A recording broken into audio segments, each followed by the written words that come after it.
আসসালামু আলাইকুম ওরহমতুল্লাহি ওবরাকাতু। সবাই কেমন আছেন? আসলে দেখা যাচ্ছে যে ইদানিং ফেসবুকে আমি ভিডিও আপলোড করতে পারতেছি না, ঠিকমতো পোস্ট করতে পারতেছি না, শুধু এই ধানের জন্য।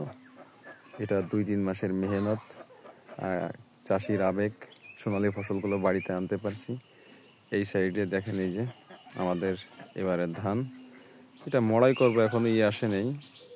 এই কারণে আসলে দেখা যাচ্ছে কাউকে ঠিক মতো সময় দিতে পারছি না। আসলে ধানের সময়, এই সময় কাজের সময়, সারা বছরের খোরাক। আলহামদুলিল্লাহ, অন্য সববারের থেকে এবার আরও সুন্দর ফসল হয়েছে আলহামদুলিল্লাহ। এই সাইডে আছে 2টা ঘেরের ধান, এটা হচ্ছে ছোট ঘেরের।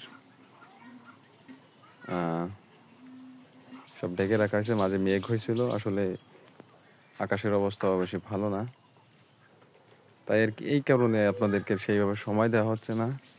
ইনশাল্লাহ ধান পান শেষ হলে আবার সবাইকে ঠিক মতো সময় দেবো আগের মতো করে। সবাই ভালো থাকবেন, আল্লাহ হাফেজ।